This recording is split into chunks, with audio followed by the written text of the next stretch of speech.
Muy buenas tardes.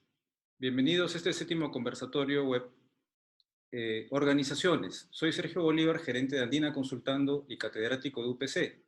Tendré el honor de acompañarlos como moderador de esta sesión.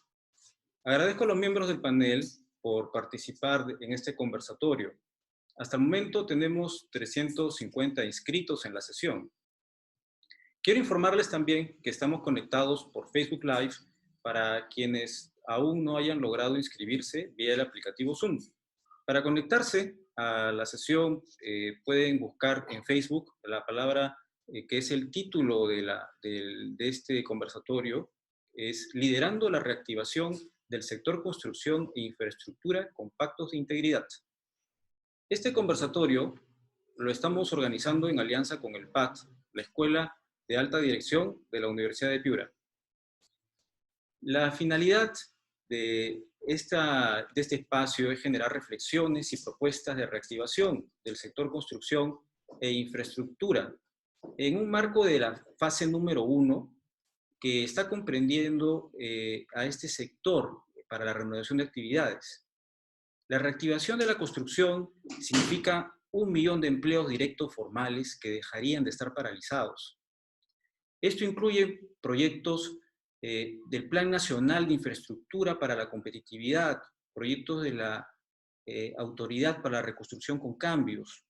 También están incluidos 56 proyectos del sector transportes y comunicaciones, 36 proyectos de obras de saneamiento, actividades de infraestructura agraria, riego, mantenimiento, rehabilitación de drenes y muchas otras cosas. Proyectos inmobiliarios, dentro de las cuales está la vivienda social, y las inversiones en agua y alcantarillado para el acceso en comisarías y hospitales y colegios. Hay mucha ambigüedad y confusión en este momento de cómo va a ser o cómo se va a implementar los trámites al inicio de las actividades que aún no tenemos, digamos, los protocolos sanitarios aprobados y estamos a la espera, pero ya muchas empresas están tomando medidas y nos informarán nuestros panelistas que nos actualizarán acerca de esto que están haciendo en este tema. Otro asunto importante es qué más tiene que hacerse para reanudar las actividades. Recordemos que el sector construcción ha sido uno de los sectores más golpeados mucho antes de la pandemia. Y precisamente debido al tema del Club de la Construcción, es muy importante que demos una mirada a los ejemplos internacionales de grandes corporaciones que han tenido problemas de corrupción, como por ejemplo Volkswagen, Siemens u otras en Asia y otros continentes, que han logrado tomar medidas que no hemos aplicado en el Perú. ¿Qué soluciones se vislumbran a nivel internacional? ¿Cómo funcionan estos pactos de integridad? Uno de nuestros panelistas abordará el tema.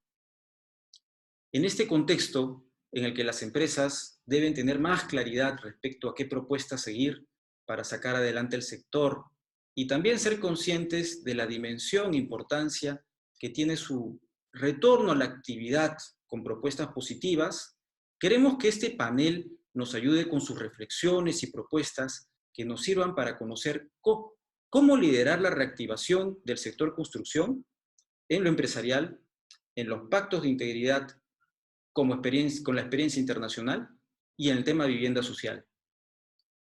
Asimismo, queremos que el tema se conozca con la mejor información posible acerca de la realidad, sin ningún tipo de distorsión ni exageración al respecto.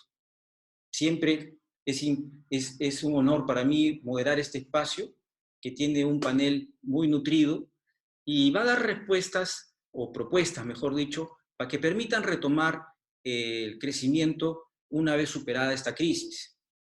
A continuación, les voy a presentar al panel. Jaime Crosby es ingeniero mecánico de la UNI, es MBA del PAT IS, ex becario de la Confederación de la Industria Británica. Desde hace un año es el gerente general de Rutas de Lima, una empresa de Brookfield, un fondo canadiense. Además, se desempeña como vicepresidente de la Asociación de Fomento de Infraestructura, AFIN. Es vicepresidente del Comité de Infraestructura de la Cámara de Comercio de Lima. Durante 10 años se desempeñó como gerente general de la Autopista Norte, concesión entre Pativilca y Trujillo de OHL Concesiones. Actualmente, Aleática. Por 17 años fue el gerente general de Graña y Montero, gerente comercial, perdón, de Graña y Montero, y anteriormente gerente de línea en Crossland Técnica, una empresa de Parsons & Crossland de Inglaterra.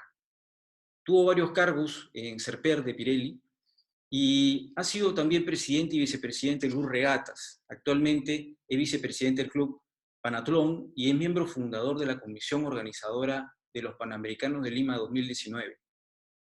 Nuestro segundo panelista es Pablo Gildemontes. Él es graduado de Leyes de la Universidad de Lima, tiene un Juris Doctor y maestría en Derecho de la Universidad de Pittsburgh. Actualmente es director de práctica de cumplimiento forense e inteligencia de control risk en la región de América. Pablo aporta una experiencia importante trabajando en la gestión de las etapas de descubrimientos en asuntos multijurisdiccionales, de investigación que implica fraude financiero, soborno, corrupción y antimonopolio. Ha dirigido proyectos anticorrupción en África, en Europa, Oriente Medio, Sudamérica y Asia. Aprovechando una gama única de conocimientos en la materia de cumplimiento, contabilidad y análisis de datos y entrevistas. Ha sido consultor en varias investigaciones internas sobre posibles violaciones a la ley estadounidense de prácticas de corrupción en el extranjero, de la CFPA, en América Latina, y ha supervisado el programa relacionado al tema para la división, en este tema, para la división criminal del Departamento de Justicia de Estados Unidos. Nuestro tercer panelista, Rodolfo Santamaría, es egresado de Arquitectura de la Universidad Privada Antonio Rego, es MBA del PAT de la Universidad de Piura y es también egresado de la Maestría de Gestión Urbana Ambiental de PEGUP. Es becario del gobierno holandés, sueco y alemán para seguir estudios con el Institute for Housing and Urban Development Studies de la Universidad de Rotterdam, Blekinge Institute de Technology de Karlskrona, de Suecia, Dresden, University of Technology de Alemania. Es experto en gestión de proyectos en ESAN y es Project Manager de la Universidad de Piura. Actualmente es director de Masha Perú, consultor de agencias multilaterales y cooperación internacional, tales como la IFC del Banco Mundial, el Banco Interamericano de Desarrollo y el Swiss Contact para el proyecto Construye Perú. Ha realizado la reestructuración de proyectos inmobiliarios con fines de vivienda social y también es capacitador de entidades financieras que trabajan en el segmento de vivienda social. A continuación les voy a explicar la dinámica y la secuencia del conversatorio. Bueno, nuestros panelistas tienen 10 minutos aproximadamente para abordar su tema, es decir, el ingeniero Jaime Crosby, lo empresarial, el doctor Pablo Gildemontes, lo internacional con pactos de integridad, y el arquitecto Rodolfo Santamaría en el tema de vivienda social. Al finalizar las exposiciones de los panelistas, tenemos una dinámica de preguntas y respuestas, y procederé a leer las preguntas que están dirigidas al primer panelista. Finalizadas estas preguntas y las respuestas, procederé al segundo panelista y finalmente el mismo procedimiento con el tercer panelista. Si un panelista desea complementar la respuesta, va a poder hacerlo porque vamos a tener micro abierto. Pueden ir enviando desde ahora, y veo que están haciéndolo muy activamente, sus preguntas a través del icono QA, el Q&A de preguntas y respuestas en la barra inferior. Si hubieran algunas preguntas genéricas, al final de la sesión de preguntas daré una última oportunidad para las respuestas genéricas del panel. Tiene la palabra nuestro primer panelista, que nos va a hablar el ingeniero Jaime Crosby. Su intervención es de 10 minutos aproximadamente sobre el tema de la reactivación de la construcción e infraestructura desde un enfoque empresarial. Jaime, por favor, al terminar su exposición me indica que finalizó. Tiene la palabra. Muchas gracias, Sergio. Bueno, es un placer estar esta tarde con ustedes. Más gusto de compartir con personas tan destacadas, tanto como Pablo, como con Rodolfo. Es realmente un gustazo estar con ustedes, ¿no? A tiempos así malos hay que poner soluciones distintas. La idea de conversar con ustedes es un poco justo dar ideas nuevas, cómo salimos adelante, ¿no? Bien decía Sergio que el sector construcción ha sido ya varios años golpeado. Las principales empresas ya son tremendamente afectadas, las medianas empresas igual, y lo único que quedaba era suerte de pequeñas empresas que era lo que ha estado moviendo el sector de construcción. Poco yo quería, para empezar a conversar, situar dónde estamos, ¿no? O sea, qué representa en el fondo la construcción en el Perú, ¿no? O sea, más o menos somos el 6% del Producto Bruto Interno, eso es más o menos unos 32.000 millones de soles que movemos al año, ¿no? Pero lo importante es cuánto trabajo damos, ¿no? O sea, tenemos para que unas 23.000 empresas constructoras y unas 62.000 empresas inmobiliarias y similares, ¿no? Constituimos 85.000 empresas en el sector. No somos somos realmente un tema importante dentro de la economía nacional, ¿no? Y regresando al tema de los trabajadores, las constructoras, más o menos 234.000 personas, y 766.000 pertenecen al rubro inmobiliario. Un poco 3-1, digamos, de un total de más de 1 millón de empleos que genera, formales, que genera el sector construcción, ¿no? Como les dije, ya veníamos afectados y esto de la pandemia realmente es un golpe muy, muy duro, ¿no? O sea, lo sentimos, hay una paralización total de las actividades. Nuestro personal operativo está totalmente paralizado y el personal administrativo, en la medida de lo que puede, y de las pocas empresas que tienen esta capacidad, está haciendo trabajando desde casa con el teletrabajo. Esto ha afectado, por supuesto, la cadena de pagos. Las estimaciones se habla de que el Producto Bruto Interno con todo podría estar cayendo. Los economistas algunos no quieren decir, yo soy más pesimista.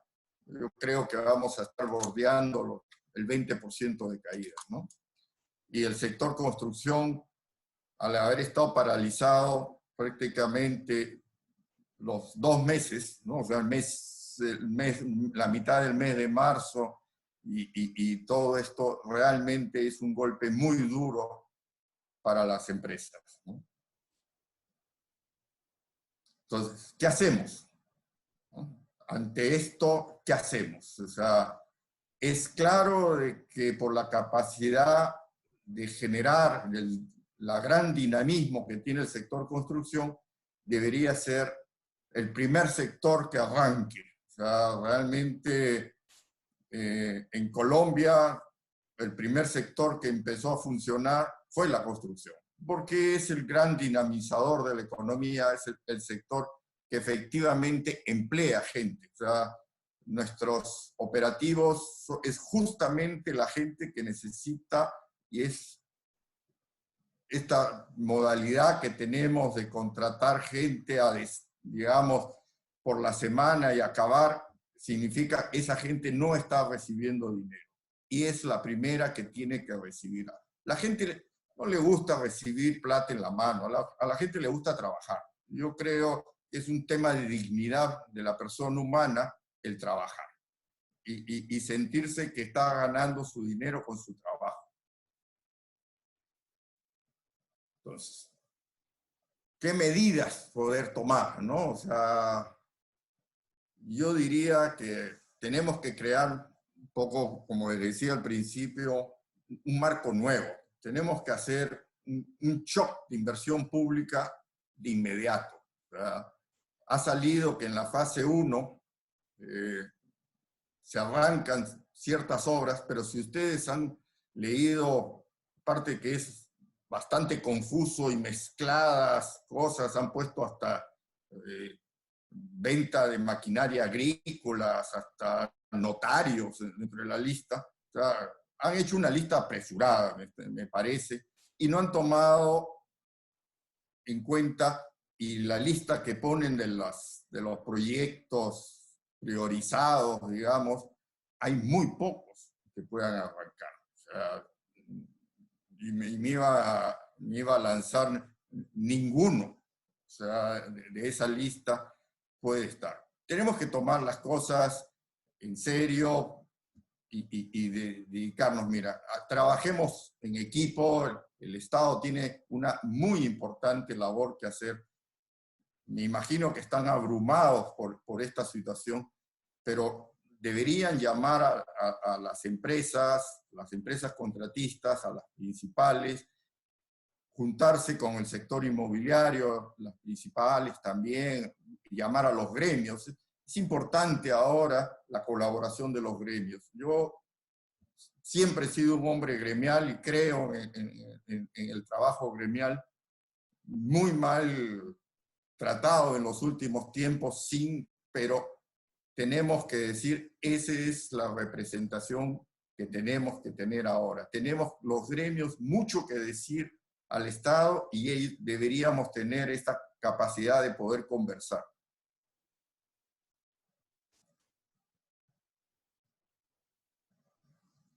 Aparte, las obras en el fondo son los que en una situación de emergencia como esta es lo que nos hace realmente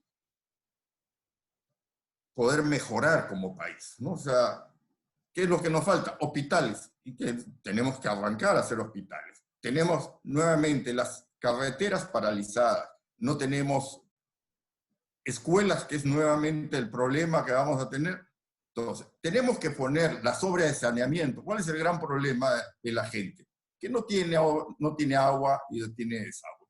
Tenemos que arrancar back to basics. O sea, regresemos a para lo que sirve el Estado. Esas obras tenemos que realmente priorizarlas y aparte son obras que en el fondo pueden ser fácilmente trabajar con el cuidado para que no se produzca ningún grado de contaminación, digamos, de la obra, ¿no?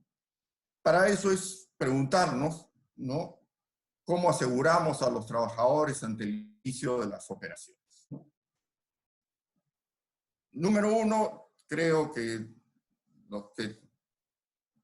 un tema de humano es que el trabajo que se realice debe ser realizado con un especial foco en la salud de los trabajadores, directos e indirectos.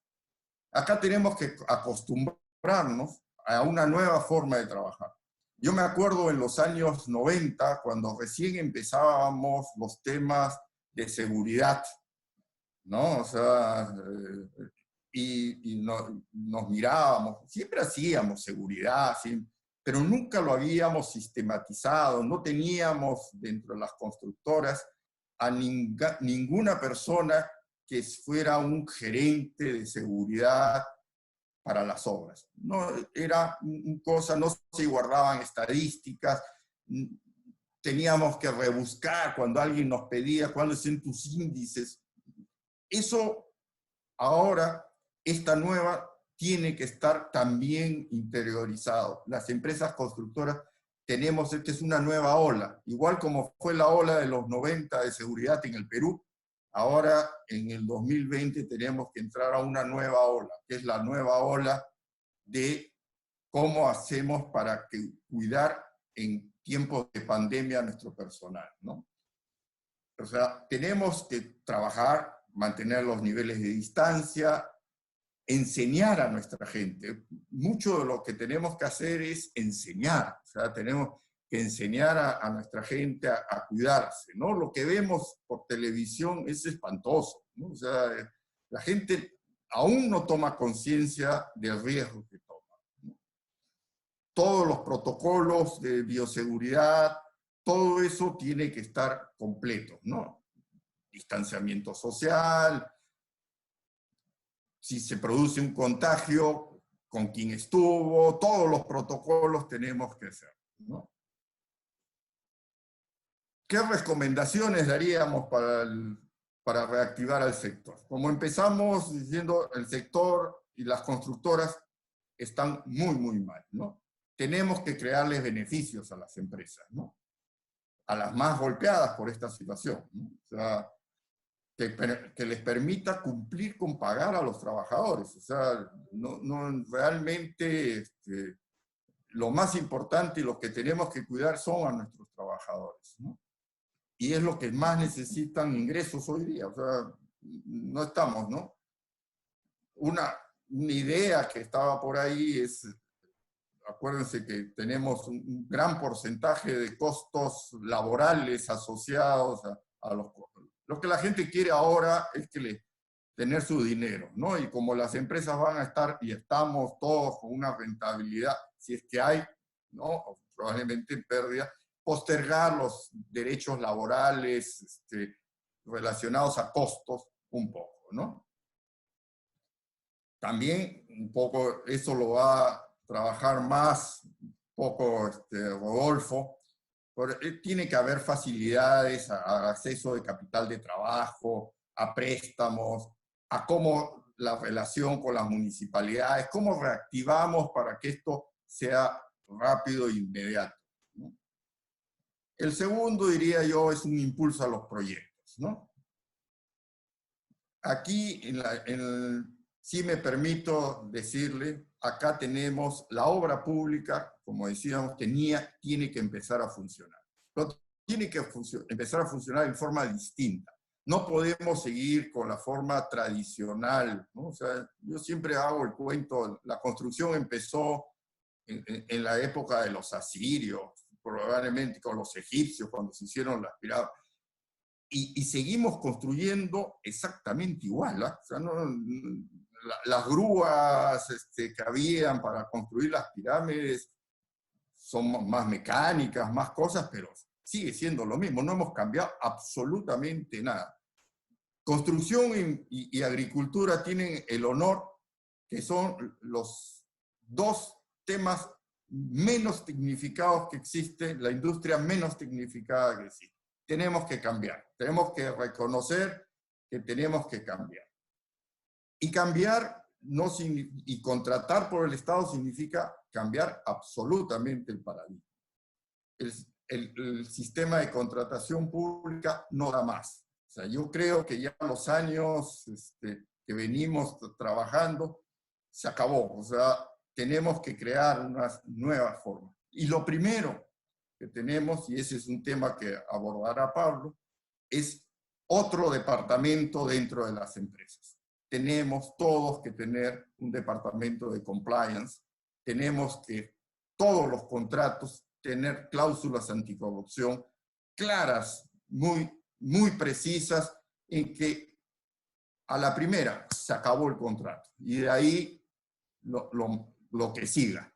Pero tiene que estar eso claramente en ser parte de nuestro ADN. O sea, tiene que todas las empresas constructoras, todas deben tener un oficial de cumplimiento y tienen que tener todos los contratos unas cláusulas anticorrupción claras y muy firmes.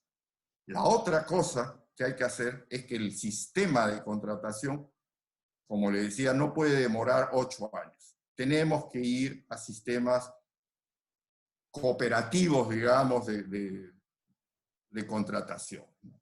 Tenemos que tener un PMOs, tenemos que buscar los contratos tipo NEC, los contratos colaborativos es la palabra real, ¿no? En castellano, me sale siempre en inglés, discúlpenme a mí. Pero el tema es así. No podemos seguir con un sistema de contratación pública tradicional. Tenemos que cambiar. Los peruanos lo hemos visto, el sistema de los panamericanos. Me tocó a mí, en suerte, digamos, o la necesidad me obligó a inventar cuando estábamos al principio con Lucho Salazar en Copal, y sí se puede. Sí se puede. La idea en el fondo es, vamos con nuevos sistemas, crear esto, relanzar el tema de iniciativas privadas. O sea, es una vergüenza, ¿no? Salió una, dos, ¿no? O sea, desperdiciamos mucho tiempo, ¿no? Tenemos que empaquetar proyectos para que sea atractivo. Tenemos que volver a traer a los jugadores internacionales grandes. Vamos a partir. Todos los grandes estuvieron en el Perú. Todos. No ha dejado de estar en el Perú ninguno. Y los alejamos por los temas de corrupción.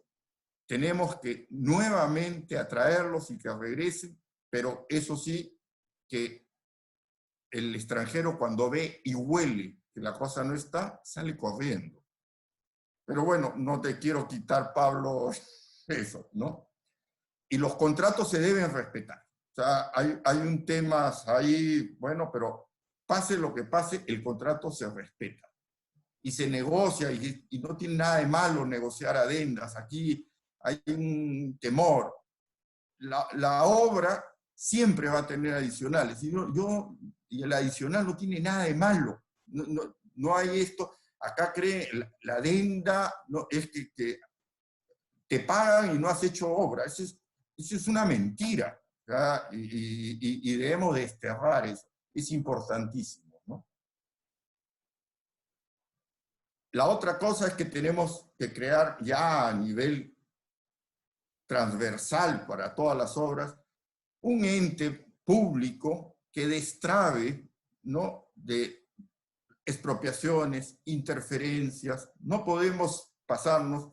Tengo experiencia ya 10 años y todavía no se terminan las expropiaciones y la liberación de interferencias. O sea, no es que, y encima tenemos contratos de préstamos en las concesiones, que tenemos que pedir waivers, porque estrictamente no da más. O sea, no salen por ahí, cada ministerio crea su unidad, se quedan sin dinero. Eso es importantísimo, tenemos que crecer.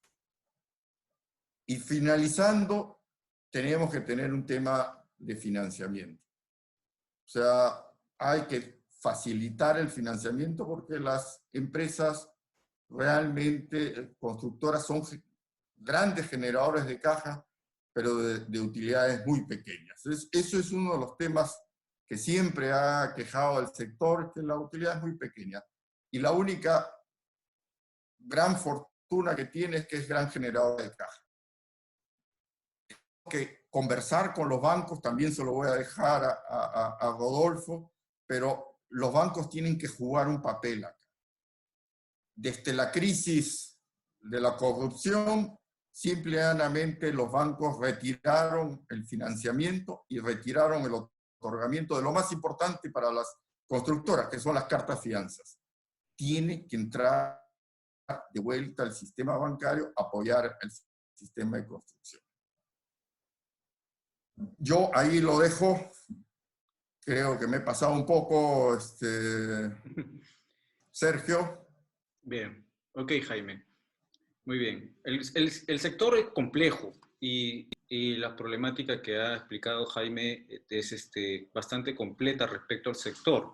Creo que acá hay que integrar, como dijo, todos los sectores, hay que convocar al sector privado para poder avanzar con algo más sólido junto con el sector público. Muy interesante. Muchas gracias, Jaime. Ahora tiene la palabra nuestro segundo panelista para tratar las experiencias internacionales de los pactos de integridad. ¿Cómo cómo nos pueden servir ahora en la reactivación estos pactos de integridad? El doctor Pablo Gildemontes. Su intervención será, doctor Gildemontes, aproximadamente 10 minutos. Una vez que finalice su intervención, me lo hace saber. Muchas gracias, por favor. Acá voy a poner un timer aquí para sacar el tiempo, los 10 minutos aquí. Primero agradecer por la invitación. Por cierto, Dime. sí, simplemente mencionar que estás en Washington, ¿no? Gracias por la... Así es, estoy en Washington. Te agradezco. Sí, soy un peruano producto de exportación, creo. Primero agradecer a Andina Consultando, agradecer al PAD por esta invitación, y es un honor estar compartiendo esta conversación tan interesante con Jaime y con Rodolfo. Como consultor y como buen consultor, tengo una presentación de PowerPoint preparada, la cual voy a compartir con ustedes. ¿Se puede ver, Sergio? Sí se puede ver perfectamente, Jaime. Perfecto. Ok. Vamos primero, para que vean qué buena gente que soy, de mis 10 minutos, les voy a dar 30 segundos a cada uno de ustedes. Creo que teníamos 237 personas, para que escriba o piense en el nombre de una persona que usted conoce, que tenga una trayectoria ética intachable, una persona íntegra, una persona con la que usted considera o con la que tú consideres una persona por la cual tú pudieras poner las manos en el fuego, ¿no? 30 segundos desde ahora.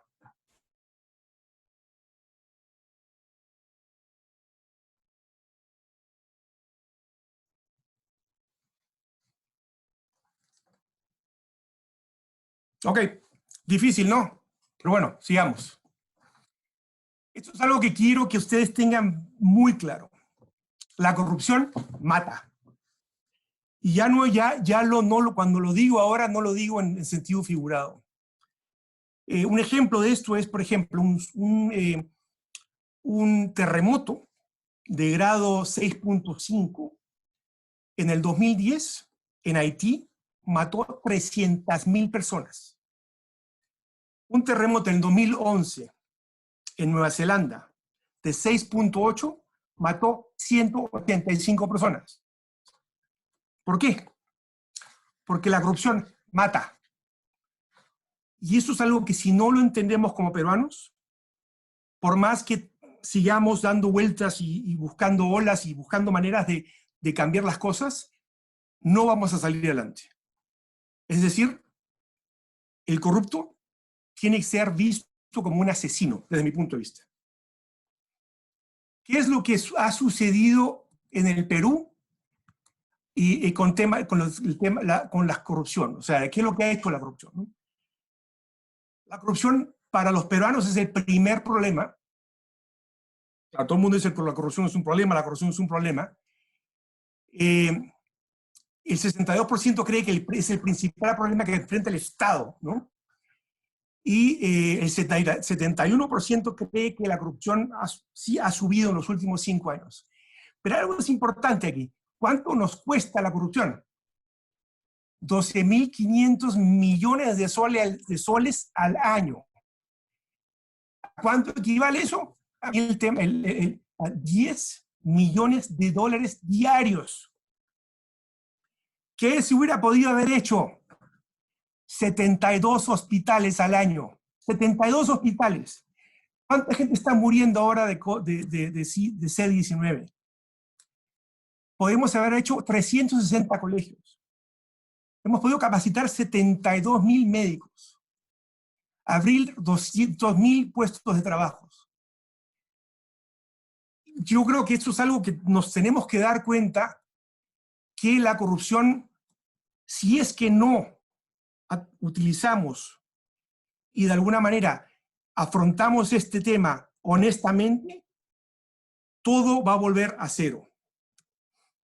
¿Por qué? Porque la corrupción va siempre a ahuyentar a los inversionistas. En este cuadro les enseño un poco a empresas que le han preguntado qué empresas han ganado contratos, por qué es que no lo han ganado, y ahí tienen en cada país. No está Perú, pero bueno, está ahí, 38%. Empresas que no decidieron llevar a cabo negocios por causa de la corrupción o por el riesgo de corrupción.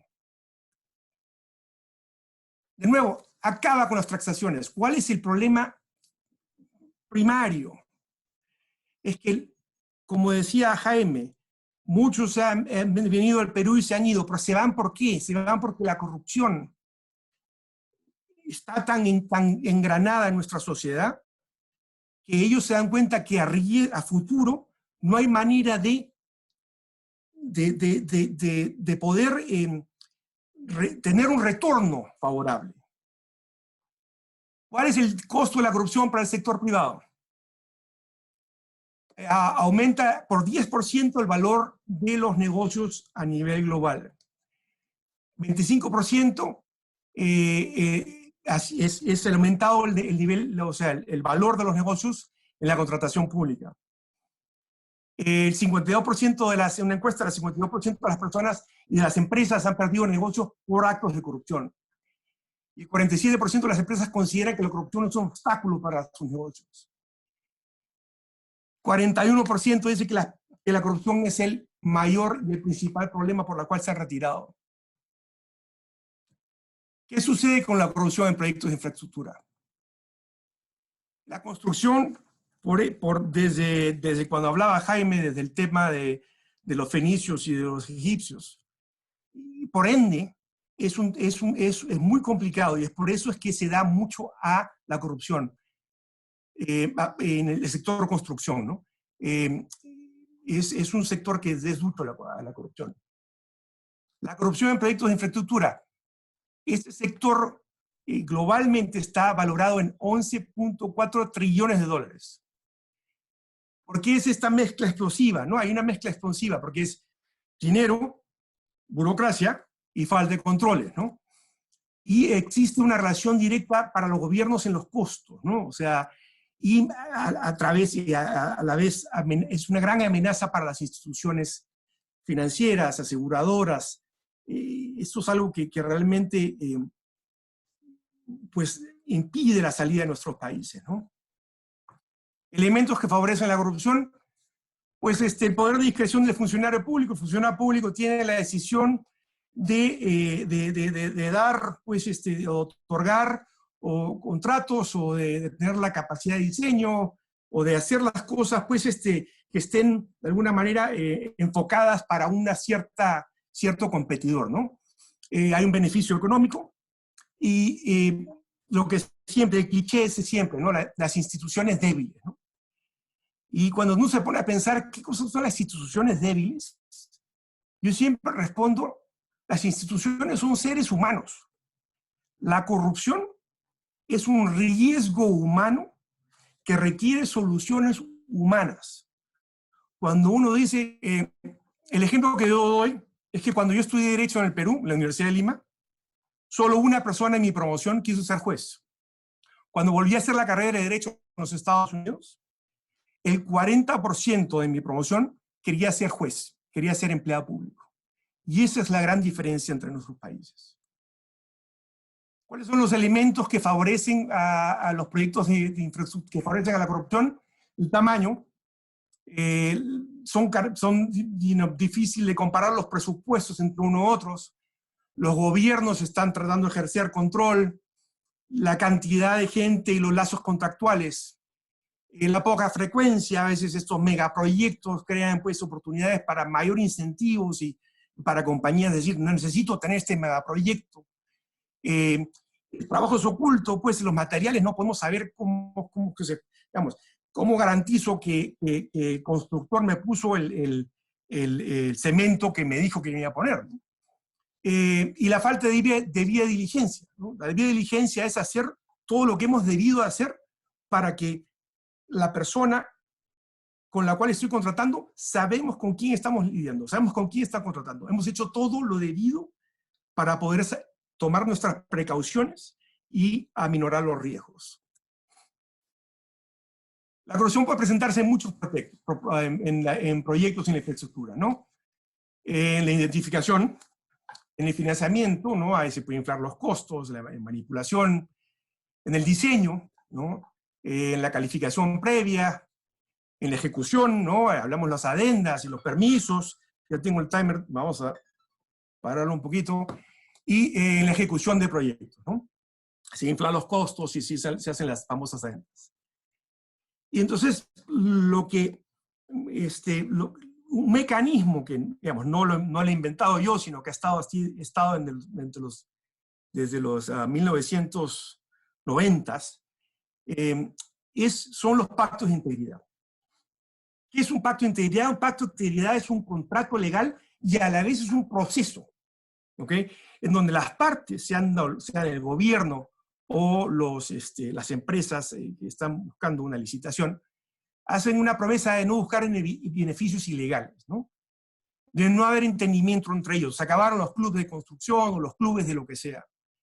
De promesa de los postores de no compartir ninguna información, ¿no? Tienen que ser totalmente transparentes con respecto a sus agentes.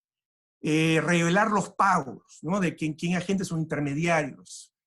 Tiene que haber un momento en que todo el sentido que la etapa de contratación tiene hasta la entrega, el seguimiento desde que empieza la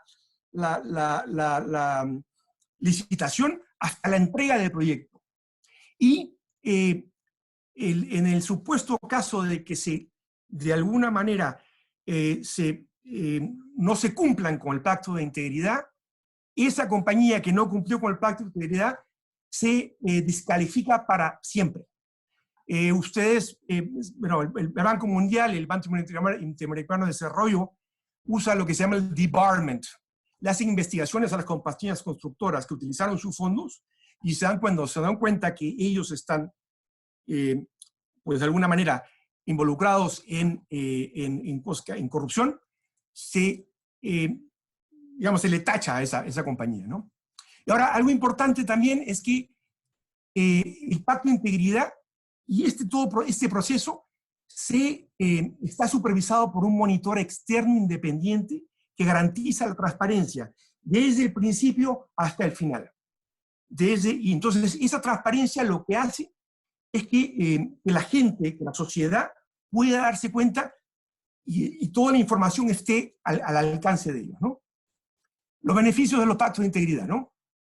Pues es una igualdad de condiciones para todos. Nadie empieza que mi amigo está aquí, que yo puedo hablar con con el otro. Todos tienen igual.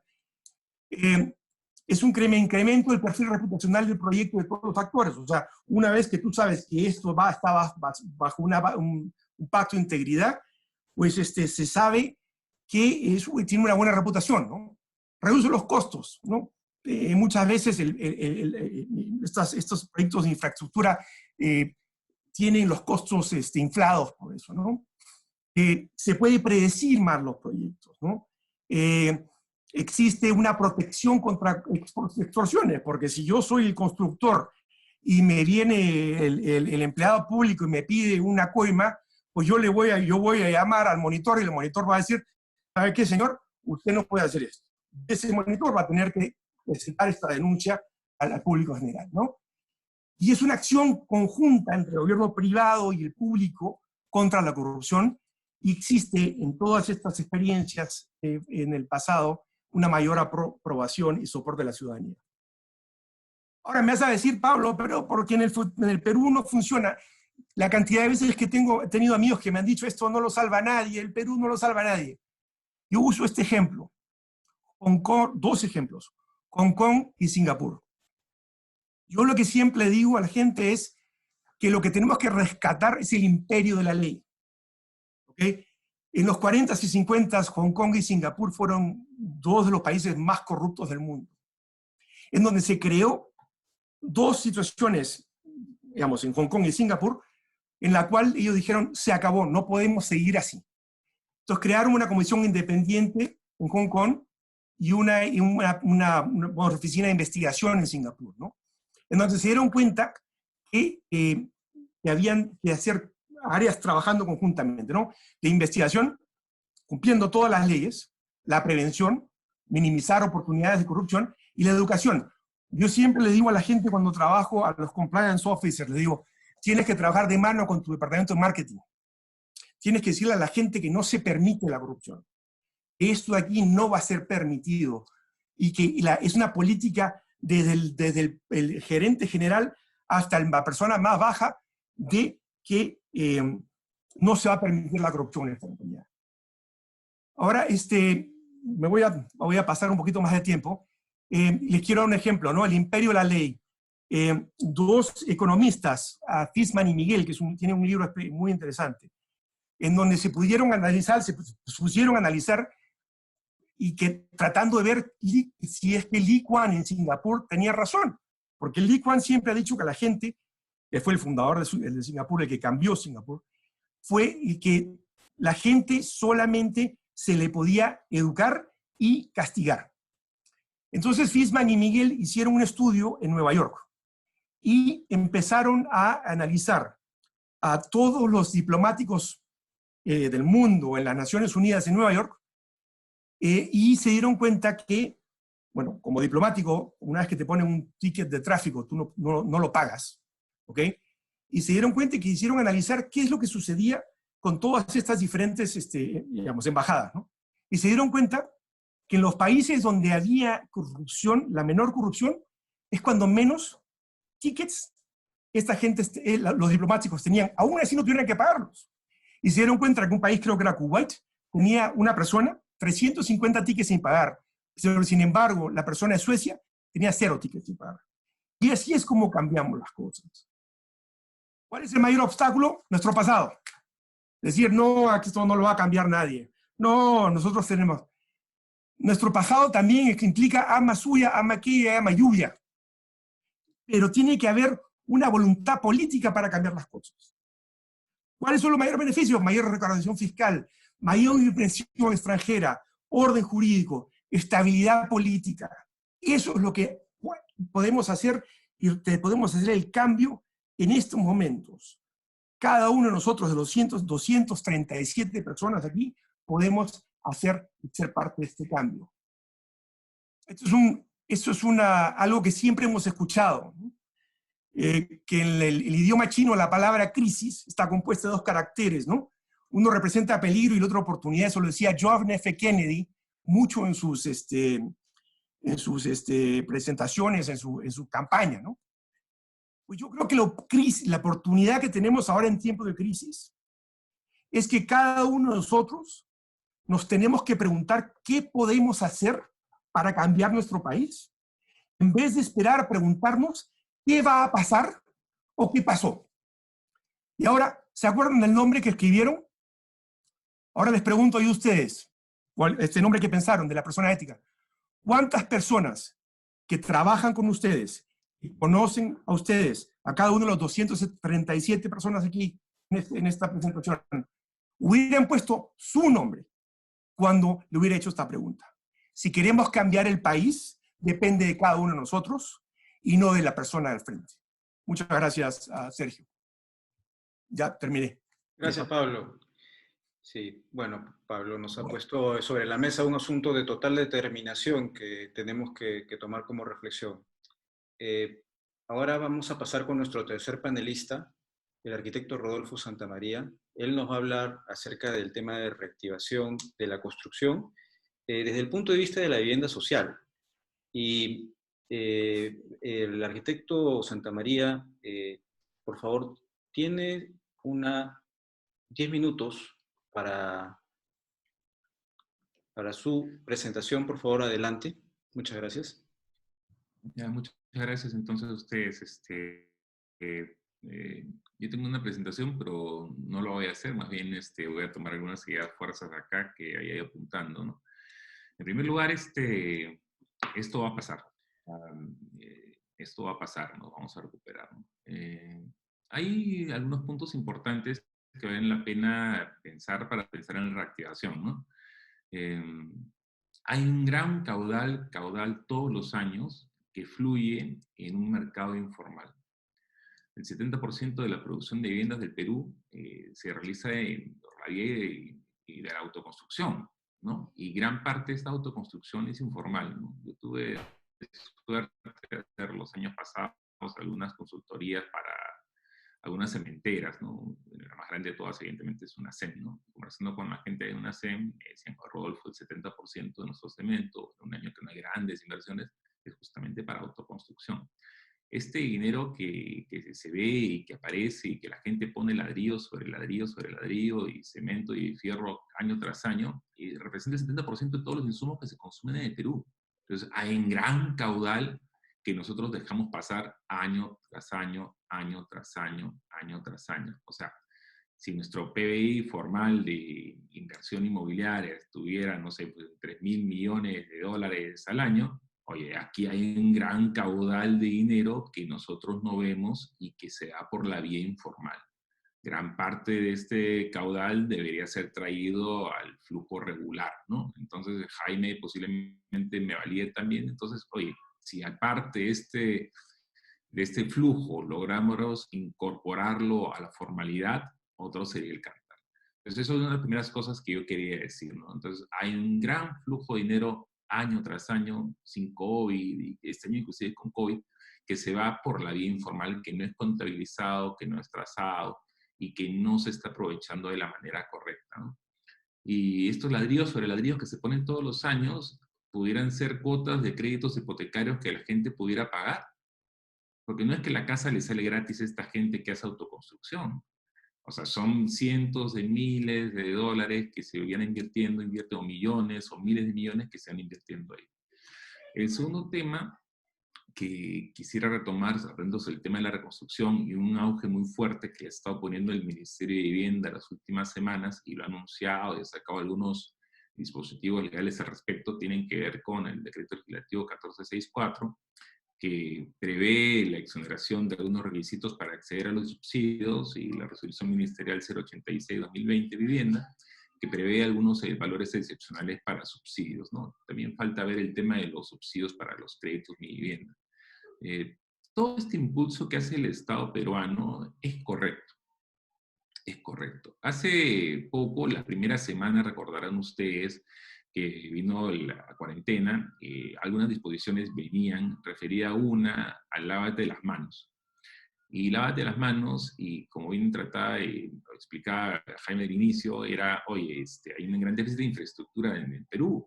Del Censo Nacional de Vivienda del año 2017, 2.5 millones de viviendas carecen de servicios al interior de la vivienda.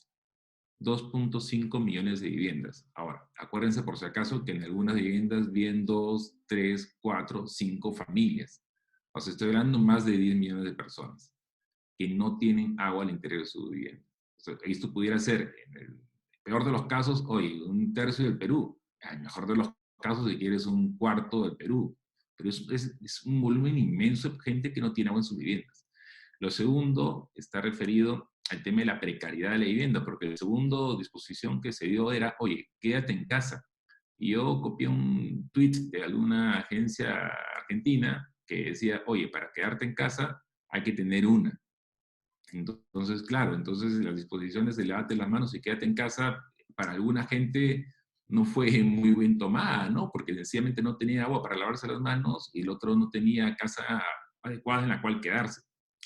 Regresando nuevamente al asunto, toda inversión, yo no me gustaría llamarlo subsidio, ¿no? En realidad el tema del subsidio, ¿hasta qué punto puede sonar bien o puede sonar mal? Y para mí es una inversión. Por ejemplo, imagínate tú que el Estado invierta conjuntamente con las familias digamos, $10,000 en la compra de su vivienda. Que el Estado ayude a la familia para una vivienda, ponte tú, de $100,000, pero olvidemos de vivienda de los segmentos más bajos, los segmentos medios, medios altos. El retorno que se tendría ahí, solamente por IGB, sería el 9% del valor de venta. Si a esto acá le sumamos el impuesto a la renta que tiene que pagar la empresa, más el impuesto a la renta que tienen que pagar los trabajadores, más el impuesto a los dividendos, más el impuesto al cabala, ¿me sigues? O sea, le decía yo que la mejor inversión que uno puede hacer es ahí, justo el apoyo a las familias para vivienda. Y no solo, evidentemente, a los segmentos más bajos de la población, los menores ingresos, no a toda la población en general, sobre todo en este año, la coyuntura que estamos viviendo.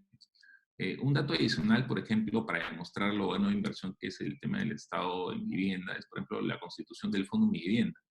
Cuando el Estado constituyó el Fondo Mi Vivienda y puso, y no necesariamente líquido por si acaso, sino puso activos por $500 millones. Al día de hoy, el valor patrimonial del Fondo Mi Vivienda es $1.000 millones. O sea, es una de las pocas empresas del Estado, fíjate tú, donde la inversión fue bastante rentable.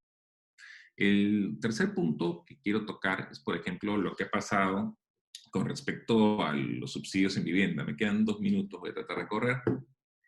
¿Qué ha pasado con los créditos para la gente? Que muchos créditos no están llegando a los segmentos de ingresos medios bajos, porque lo que nosotros sabemos es que el 73% de nosotros los peruanos tenemos ingresos informales. Entonces la banca tradicional lamentablemente no está acostumbrada y está alejándose poco a poco de este segmento. Y fíjense tú, la parte importante de esto es que no necesariamente es mejor, porque está demostrado también estadísticamente que aquellas familias que acceden a créditos menores, o sea, créditos de vivienda para valores menores de 100.000, 150.000 soles, o de techo propio, 70.000, 80.000 soles, su mora sí resulta menor que la mora que tienen los bancos regularmente para créditos hipotecarios de vivienda. O sea, no es que la mora sea mayor. Esta historia afortunadamente no es nueva, sino ya la conocen todo el mundo desde hace muchos años, desde la historia del Banco de los Pobres de la India, ¿no? Que ha dado 1000 vueltas por todo el mundo, y lo cual nuevamente se valida cuando uno analiza las estadísticas de la SBS, o sea, en el Perú, ¿no? Prestar a la gente del segmento es viable, pero una de las cosas que falta justamente en el Perú son canales que le presten dinero a la gente en el segmento.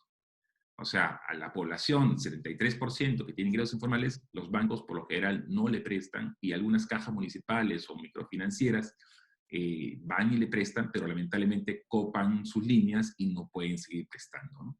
Lo que falta del Perú, recordemos, son canales. En el Perú casi todos los créditos, todo lo que ustedes imaginan, están concentrados en los Big Four, los 4 bancos grandes que ustedes ya conocen, cuyo nombre no voy a decir, pero es eso. Otro punto está referido a la gran oportunidad que nosotros tenemos al día de hoy de acelerar algunos procesos inmobiliarios, ¿no? O sea, algunos procesos inmobiliarios tienen que ver, no se imposibilitan porque falta suelo urbano, porque es escaso el suelo urbano. La oportunidad que tenemos nosotros es que en Lima y varias ciudades del Perú hay mucho suelo urbano, porque lo que tenemos son ciudades de muy, muy baja densidad. Entonces, lo que debemos aprovechar sería estas grandes áreas urbanas que nosotros tenemos y que no hemos plantado debido a las muy, muy bajas densidades que tenemos, ¿no? Ya se cumplió 2 minutos. Bueno, te dejo entonces de ahí. Rodolfo, si necesitas terminar, porque tuviste un problema con audio, por favor, prosigue. No más entonces, ya, ok. Entonces, referido al suelo urbano, como te decía yo, hay una gran oportunidad ahí. Otro punto que tiene que ver mucho con el tema de la corrupción, y trataba de explicar un poco al inicio, la corrupción va a depender de nosotros las personas, ¿no? O sea, me refiero a nosotros todos, de ambos lados del escritorio. Los que están queriendo sacar una licencia y aquellos que tienen en su mano el tramitarlo o no tramitarlo, pedirlo. Lo que va a salvarnos posiblemente en el Estado es la gran reforma pendiente, ¿no? Que nos conlleve a la excelencia operativa. Si yo para hacer un trámite me voy a demorar 6 meses, 7 meses o un tiempo indeterminado, posiblemente en algún momento le preguntaría al funcionario, y bueno, ¿y cómo se puede salir esto más rápido? Y el funcionario quizás diga, bueno, sí, pudiera salir más rápido, pero quizás sabe que es necesario que usted haga tal o cual cosa. Pero si el trámite fuera automático, o si el trámite durara 1 día, 2 días, 3 días, 4 días, de ambos lados del escritorio desaparece cualquier incentivo para que exista a cualquier acto de corrupción. Evidentemente la corrupción se elimina en la medida que mejor calidad de personas nosotros tenemos. Justamente, fíjate, el PAC, que es la casa para alguno de nosotros, una de las primeras cosas que nos enseña suele ser esas, ¿no? O sea, en la medida que seamos mejores personas, vamos a ser mejores profesionales, funcionarios, directivos, etcétera, etcétera. Entonces, el último punto que tiene que ver ya con la coyuntura actual y el COVID, se debería reactivarse o no reactivarse, he tomado una presentación que no es mía, sino que en realidad la hizo Humberto Martínez, el gerente de Capeco, ¿no? Que presentó una lámina bastante simpática.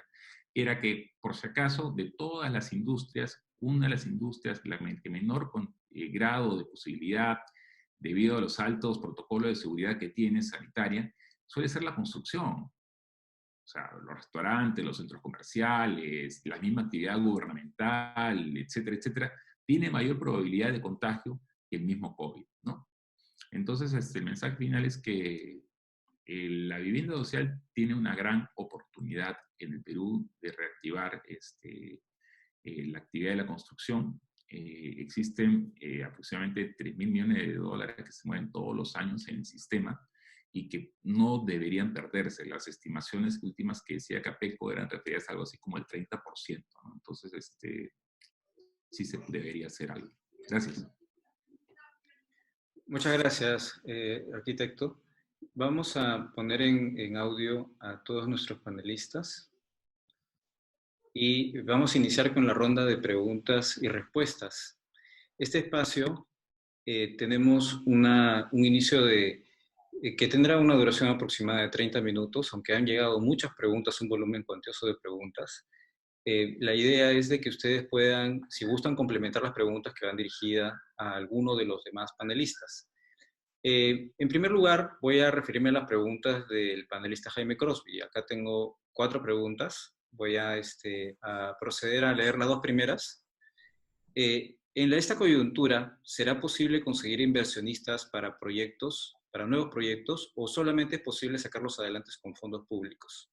Una segunda pregunta es, ¿los bancos no otorgan fianzas para el sector construcción debido a que los importes son altos y sobre todo de alto riesgo? ¿Se puede otorgar fianzas de fiel cumplimiento contra la capacidad de contratación de la empresa? ¿Qué medidas se puede tomar fuera de las pólizas de caución? ¿Es posible algún instrumento que no haya sido utilizado aún? Por favor, Jaime. Sí, bueno, con el tema de... Acá tiene que haber un proceso. O sea, los inversionistas extranjeros, ante este clima que existe actualmente, yo veo muy difícil que vengan nuevos jugadores. O sea, los que están muy preocupados con todo lo que está pasando, no solamente con producto de la pandemia, sino producto de actos básicamente que vienen dirigidos desde el Congreso. Entonces, la gente lo que va a hacer es ver si se va a respetar los contratos o no se van a respetar los contratos. Eso es un tema fundamental. Ya, como les dije al principio, los principales inversionistas, yo pertenezco al segundo fondo de inversión más grande del mundo, o sea, les puedo decir que venga otro, bien difícil, ¿no? O sea, siempre hay las oportunidades. Los últimos inversionistas, ustedes saben, todos son de China. Entonces, estamos echando un poco todas nuestras mejores, digamos, obras y proyectos en manos de China. Y eso tiene sus ventajas, pero también tiene sus grandes desventajas, ¿no? En el tema de fianzas, yo le dije que acá tiene que haber pues un trabajo conjunto, igual que el BCR tiene que ayudar. Acá va a tener que haber algún tipo de ayuda para que los bancos le puedan dar fianzas al sector construcción. No podemos seguir que ellos es un sector de alto riesgo y ya no te voy a ni dar fianzas para que puedas participar. Eso tenemos que hacer cambiarte, eso es un trabajo que hay que hacer a nivel ejecutivo y con participación del Banco Central, ¿no? Tiene que haber un tipo de garantías, igual que ha salido las garantías para, digamos, para el fondo esto de reactiva, tiene que haber algún tipo de garantía para que las empresas contratistas puedan contratar, si no, no vamos a tener postores. O sea, ni siquiera vamos a poder empezar. Las obras que estamos hablando son obras muy grandes y si no, vamos a quedarnos fuera. Entiendo. Bien. No sé si alguno de ustedes quiere complementar. Sí, no, yo quiero complementar. Yo quizá, perdón, Rodolfo. Sí. Yo creo que esto hay una oportunidad muy grande aquí. O sea, y la oportunidad que veo yo desde aquí, desde Washington, es que el Perú está en un momento de crisis, pero a la vez es una oportunidad que tiene que darse cuenta y ojalá tengamos la visión para darnos cuenta de eso. Primero, ¿por qué? Porque digamos, no sé si, digamos, si han visto las noticias. Japón, por ejemplo, ha ofrecido creo que $2 billones para que las empresas japonesas salgan de China y regresen su manufactura a Japón. Hace una semana Trump acaba de decir que quieren salir de China porque no quieren depender de China para poder comprar, digamos, aspirinas. Entonces, la oportunidad que yo veo, quizás soy un poco más optimista porque yo creo que ser optimista es lo único que hay, ¿no?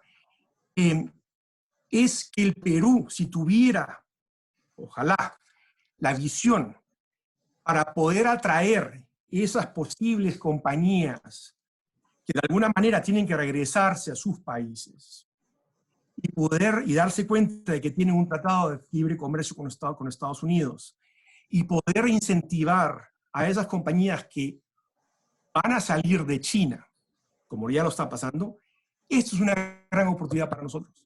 Pero se tiene que hacer con una visión. Yo siempre uso el ejemplo de lo que sucedió con la revolución industrial. Cuando se dio la revolución industrial en Europa, ¿qué sucedió? Los ferrocarriles, ¿no? Los ferrocarriles para llevar esos productos de un lado para otro. ¿Qué hicieron en el Perú? ¿Qué hicimos en el Perú? Balta creó ferrocarriles, pero no tenía nada que transportar. Entonces, cuando Balta creó los ferrocarriles, simplemente se dio cuenta de que había una consecuencia. La consecuencia de la revolución industrial fueron los ferrocarriles, pero no se dio cuenta que la necesidad era llevar algo de un punto A a punto B. Eso es de alguna manera lo que quiero poner. Si me das opción todavía. Sí, claro. En el mundo de vivienda social, por ejemplo, las cartas fianzas son bastante regulares y para obtener los recursos del Fondo de Mi Vivienda, por ejemplo, que son los subsidios que otorga el Ministerio de Vivienda y son canalizados a través del Fondo de Mi Vivienda. Entonces existe mucho, para evidentemente figuras más pequeñas que una gran obra de infraestructura, las cuentas administradoras, ¿no? O sea, las entidades financieras están emitiendo un fideicomiso informal, pudiera entenderse, ¿no? La entidad financiera te emite la carta fianza, pero los hijos son administrados por la entidad financiera. Y lo otro es la figura fiduciaria dura y pura, como ya la conocemos, ¿no? Las figuras fiduciarias, afortunadamente, son aceptadas también por el Estado y sobre todo para contratos grandes, para suplir el tema de las cartas fianzas, ¿no? Entonces, alguna figura por ahí paralela también puede existir, ¿no? Entonces, creo que son oportunidades. Genial. Totalmente de acuerdo. Pero ya se viene usando esa figura hace bastante tiempo, ¿no? Pero... Sí. Bueno, tengo dos preguntas más para Jaime, están dirigidas para Jaime. ¿Existe actualmente una organización que cumpla o que pueda cumplir ese rol de encargarse de la eliminación de las trabas burocráticas que habías mencionado en la propuesta? Y una segunda pregunta es, y acá también una pregunta que puede complementar Pablo, es, poco se conoce del mecanismo de compliance y los empleados que describen al compliance como si fuera una policía dentro de la empresa. ¿No piensan que la comunicación debería darse más a nivel general acerca de sus beneficios y no limitarse únicamente a un tema de abogados? A ver, por favor. Jaime. Bueno, arranco con el tema para decir, claro, no existe ningún organismo que sea transversal, porque las interferencias y las expropiaciones abarcan muchos sectores. Entonces, lo que yo estoy proponiendo es que haya una sola, como una ventanilla única que siempre hemos dicho en el Perú, ¿no? O sea, oye, vengo el proyecto y tú, que eres parte del Estado, encárgate de liberar todo esto. Pero lo que no podemos seguir es en que contratan pues 20 o 15 abogados para que y como sistema CAS por 3 meses, y de ahí les renuevan por 3 meses más, y de ahí tienen que salir y entrar otro equipo. Eso no puede seguir, realmente es un desorden. Entonces, la idea es que haya un organismo dentro del Estado Lo cual, pues, llega al tema también siempre de que el propio Estado cede terrenos para, por ejemplo, vivienda, y al mismo tiempo está quiere construir una carretera por ahí, ¿no? Entonces, les da la vivienda y después les tiene que pagar para que se retiren de ahí. O sea, eso hay que, como diría Gareca, ¿no? Por favor, hay que poner un poco de pensamiento. El trabajo hay que pensar. Lo que falta aquí es un poco de orden, y por eso era el acompañamiento del PMO. La idea es que se vea todo el conjunto. No puedes ver la forma tradicional de decir, mira, solamente yo quiero esto. No, no, esto tiene implicancias, hay stakeholders, hay más cosas, hay que verlo todo en su conjunto. Eso es para ver y qué implicancias cuando pones esto acá, cuando le entregas este terreno a alguien, por dónde vas a ir, dónde se está reservando para construir las carreteras. La gente sigue creciendo, tiene que crecer las carreteras, tiene que empezar a tener un planeamiento y con una visión de futuro, ¿no? Estamos matando las cosas del pasado, siempre, estoy corrigiendo. Nunca estamos mirando hacia el futuro. Esto es en la primera parte. Yo les digo ya por experiencia propia en el tema de compliance, que he pasado por tantos, es que esa forma es la que yo decía, la forma antigua de ver. El policía no es acá el que te ayuda, la persona. Tenemos que verlo igual, por eso les decía yo de las olas de los 90 de seguridad. Ahora nadie se le ocurre decir que la persona, el hombre de seguridad es un costo, es un ahorro, no te vas a ahorrar. En el tema de compliance es exactamente lo mismo. Tú vas a ahorrar, te vas a evitar problemas futuros, te vas a evitar contratar a un subcontratista que no cumpla. Es muchísimo mejor, te sale así. El costo-beneficio, yo, de experiencia, ojos cerrados, vale la pena. Créanme, vale la pena. Y te dejo, Pablo, me estoy metiendo muchísimo en el tema. No, muchísimo. Yo creo que para mí es importante, porque una de las cosas que decimos en compliance es que tiene que tener el mensaje, tiene que venir desde arriba. Y todo el mundo tiene que estar en el mismo equipo, con la misma camiseta puesta. Interesante que utilices la palabra compliance, porque yo uso, en el Perú uso la palabra cumplimiento. Es una palabra que no me gusta. No. ¿Por qué? Porque me hace acordar cuando iba a misa con mi madre, iba y decía que había ido a misa por cumplo y miento, ¿no? Por cumplir y por mentir. Entonces, muchas veces el compliance sucede eso, ¿no? Es cumplo y miento, porque no tienes esta situación en la cual uno lo hace honestamente, ¿no? Ahora, trabas burocráticas. ¿Qué sucede? Que yo a veces pienso, cuando hablo de burocracia, pienso en algo que dijo Churchill. Churchill dijo, si es que tienes 10.000 regulaciones, les vas a perder el respeto a la ley. Y eso es lo que sucede con nosotros. Que tenemos tantas regulaciones, que hacemos todo complicado, pero a la vez, ahora que estamos en tecnología y que estoy en Washington hablando con ustedes, deberemos utilizar la tecnología, y el gobierno tiene que usar esa tecnología para favorecernos y para que los trámites, como decía Rodolfo, no duran 6 meses para una licencia, sino que las licencias salgan pues ya, porque se tiene que utilizar la tecnología. Y eso es el cambio. El compliance, policía, yo lo que veo es que simplemente una persona de compliance es una persona que tiene que cambiar la mentalidad del ser humano. ¿Por qué? Porque yo le digo a la gente que hace compliance, si tú ves que tu empleado se robó el lapicero, tú le dices, mira, ese lapicero pertenece a la empresa. La próxima vez que te lo robes, te vas. Si tú ves que tu empleado, digamos, ¿qué va a pasar? Ese empleado va a ir a su casa y va a decir, oye, hijo, no te robes nada, porque eso va a permear en la sociedad. Entonces, yo creo que como regreso, ¿no? Es el imperio de la ley, como dice en inglés, el rule of law. Si es que no tenemos eso, no vamos a poder lograr nada. Y la ley es la ley, y las cosas en cumplimiento tienen que darse de una manera en la cual tienen que darse cuenta todos que es un cambio que estamos haciendo. No una reforma, porque la reforma tiene principio y final. Nosotros tenemos que lograr un cambio sostenido. Rodolfo, te dejo a ti. Ya, hay algunas preguntas, Sergio, aquí, no sé si las vamos a atender o... Sí, hay algunas preguntas que van dirigidas a ti, que están mucho más dirigidas a vivienda social, pero ahora voy a proceder a decir las preguntas que van a Pablo. Si gustas en esta parte, no es necesario comentar todos, ¿no? Sí, sí. Ya, Vale. genial. Entonces, vamos a pasar a las preguntas al doctor Gildemontes. Primero es, ¿en qué etapa es mejor definir el tema del pacto de integridad? ¿Quiénes intervienen? ¿Cómo se da a conocer la experiencia internacional? Si se genera desde un inicio el proyecto, ¿en qué momento es importante ya establecer el tema del pacto de integridad? Ha despertado mucho interés.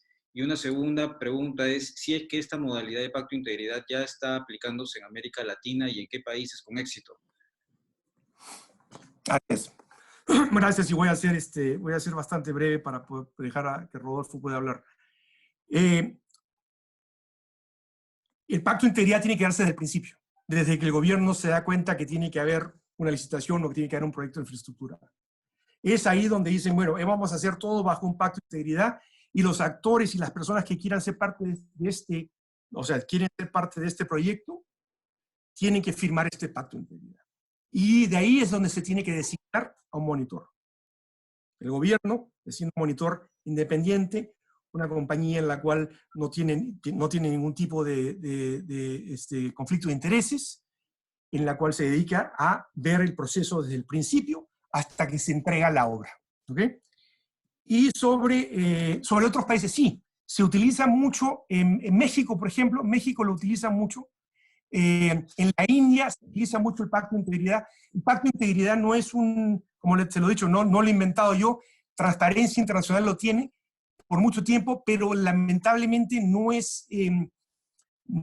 ha sido aplicado y no es bastante conocido por la mayoría del público, ¿no? Bien. Tengo dos preguntas más para Pablo Gildemontes, pero voy a proceder a leer un par de preguntas antes para Rodolfo Santamaría, para darle un poco de agilidad al tema. ¿Cuánto debe aumentar este bono de buen pagador para un departamento? Ha habido un debate y Capeco indicó en determinado momento que debería ser el doble. ¿Está de acuerdo o habría alguna sugerencia respecto a eso? Y después hay una pregunta que es, para la vivienda no social, ¿qué medidas se pueden tomar los bancos sobre este segmento de vivienda? ¿Se puede recuperar más rápidamente sin dañar la calidad de cartera? Había una idea también de ampliar el Reactiva, ¿no? Para dar más financiamientos y encontrar que esta solución sea inclusive de forma permanente para determinados rubros de empresas. ¿También se pensaba en esto en rubro? Por favor, Rodolfo. Ya, Capeco ha hecho una propuesta, ¿no? De tratar de incrementar el valor de los subsidios que al día de hoy está dándose por parte del Estado a través del Fondo de Vivienda, que en realidad lo que hacen es incrementar la cuota inicial de las familias, ¿no? Los bancos en realidad, recordemos que lo que hacen para otorgarnos créditos a nosotros las personas es evaluar nuestra capacidad de pago, o sea, evidentemente nuestros flujos. Si nosotros no hemos visto afectados nuestros flujos porque trabajamos en una empresa vinculada, no sé, rubros primarios, como decía licor, por decir algo, un rubro de alimentos que no sea posiblemente mayormente afectado, entonces quizás nuestro puesto de trabajo esté más sólido y la financiera que nos va a dar el crédito pensará que nosotros tendremos trabajo los próximos 3, 4, 5, 10, 15, 20 años que dure nuestro crédito, ¿no? El principal factor de evaluación posiblemente va a ser ese de cara a las financieras, de cara al banco que me evalúa. Más allá, si mi subsidio fueron 10.000 soles, 15.000 soles o 20.000 soles. Eso es lo primero que hay que tener en cuenta. Ahora, el incremento del valor del subsidio es un análisis que yo en particular no he hecho, pero ya quedó demostrado nuevamente que lo que ha pasado es que nosotros, las personas que accedemos a los créditos, posiblemente pertenecemos al mundo formal, al mundo de los ingresos formales, ¿no? Y gente con mayores ingresos. Y parte de nuestro ahorro quizás lo hemos consumido o no lo hemos consumido en el lapso de este mes y medio, 2 meses. Entonces, lo que debería pasar posiblemente es que el subsidio debería incrementarse en la medida que nosotros nos hubiéramos consumido parte de ese ahorro que estábamos guardando para darle el inicial. Si el inicial de la vivienda, imagínate tú, en el rango de vivienda, más o menos una vivienda media está en el rango de 18.000 soles, las cuotas iniciales suelen estar en el orden del 15%. El 15%, 18.000 soles, 18.000, 19.000 soles más o menos. Entonces, de esos 19.000 soles que yo ya tenía ahorrados, ¿cuánto he consumido en este mes y medio, 2 meses, que digamos que tenía un poco más de ingresos? Tratando de hacer una matemática, podría decir 6.000 soles. Ya. Pensando en familias de cemento de ingresos medios, ¿no? 6.000 soles, ya. Entonces, el bono quizás no tendría por qué duplicarse, sino cubrir esos 6.000 soles que presuntamente nosotros como familia hemos consumido ese periodo. Si hubiéramos consumido el doble, o sea, serían 12.000 soles, quizás el bono debería suplir esos 12.000 soles que nosotros de nuestro ahorro hemos consumido. Pero que el banco al final de cuentas lo que va a evaluar nuevamente no es el tamaño del bono para darnos o no el crédito. Recordemos que los créditos de vivienda son otorgados por la banca comercial del primer piso y el Fondo de Vivienda lo que es actúa como un banco de segundo piso. El fondo no obliga a ninguna financiera a otorgar el crédito a alguien que simplemente no califica, ¿no? Entonces, el bono debería entonces suplir ese consumo de ahorro que nosotros como personas hemos sufrido. Ya, eso con relación al tamaño del bono. Y cualquier incremento lo que va posiblemente hacer es que sí se factilice, posiblemente en muchos casos sí la demanda, y esto va a significar, como yo lo mencionaba hace un inicio, como la matemática simple de los retornos por impuestos. O sea, estos subsidios no deberían llamarse subsidios, deberían llamarse inversiones del Estado de acompañamiento a las familias, ¿no? La familia está invirtiendo en su inicial, con su crédito, el Estado lo acompaña a una inversión adicional, y el Estado va a recuperar mucho más dinero del que puso en el subsidio. Ya esa era una de las preguntas, ¿no? Respondí bastante larga, pero traté de hacer una respuesta bastante desarrollada, ¿no? ¿Otra pregunta cuál era, perdón, ahí? O si pasamos a otra pregunta. Sí, no, la respondiste la otra también era sobre el bono buen pagador, sí, que no habías hecho un cálculo. Bien, arquitecto, voy a regresar con el arquitecto Santamaría en un instante. Voy a leer un par de preguntas que tengo adicionales al doctor Pablo Gildemontes.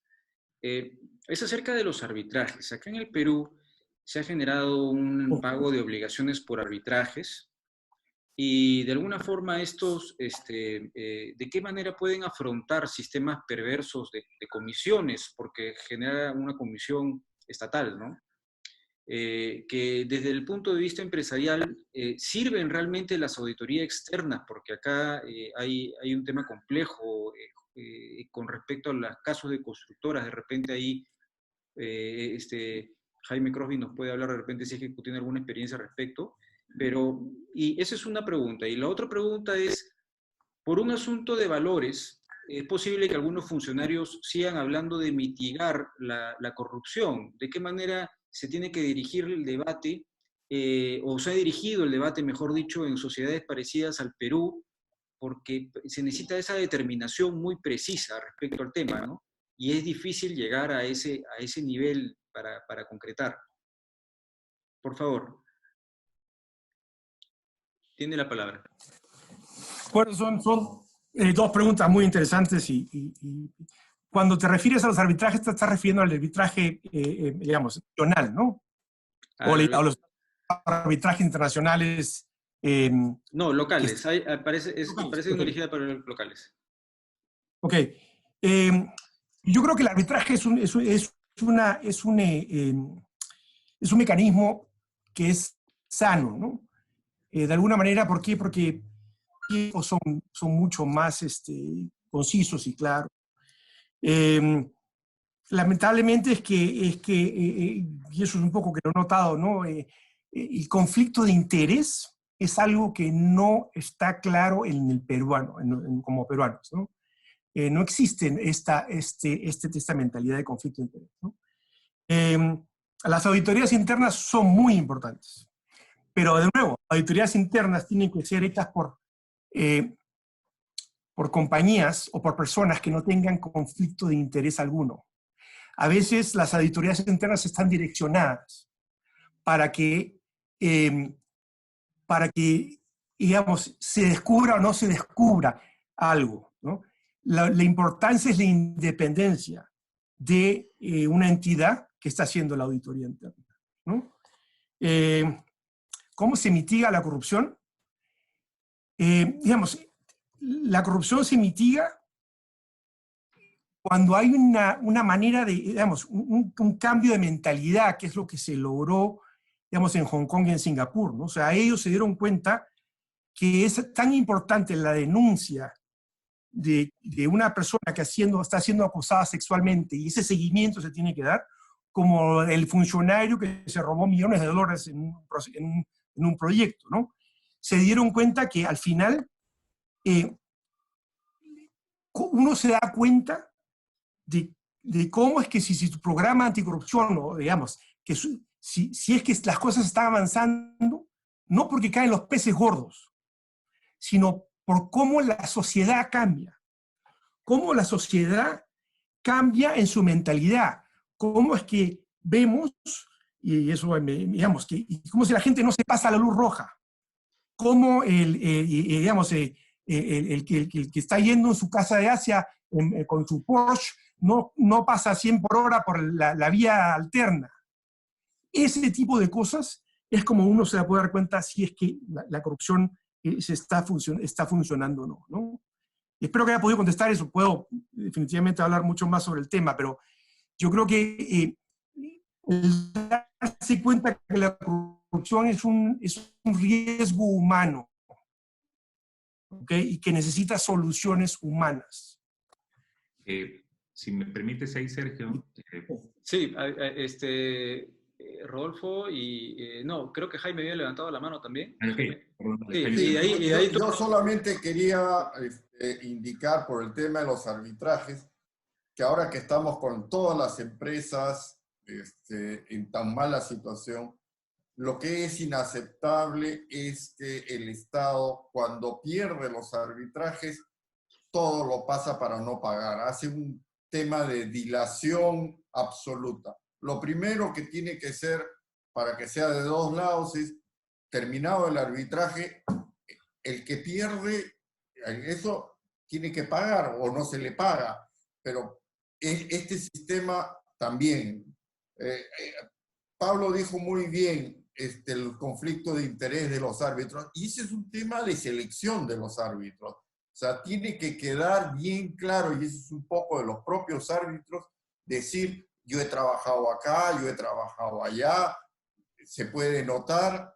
Eso es fácilmente, en los arbitrajes internacionales, eso es lo más lógico. Todo el mundo dice, esta es mi hoja de vida del árbitro, y el otro árbitro puede decir, oye, no puede ser, o sea, este tipo ha trabajado, tiene relación.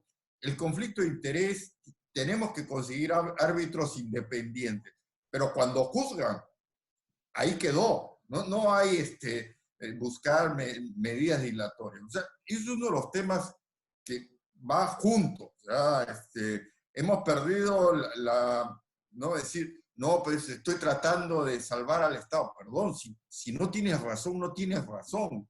Y hay que pagar. Y el tema de los conflictos de interés. Ahora sí te dejo, Pablo. No, sí, Rodolfo estaba pidiendo la palabra.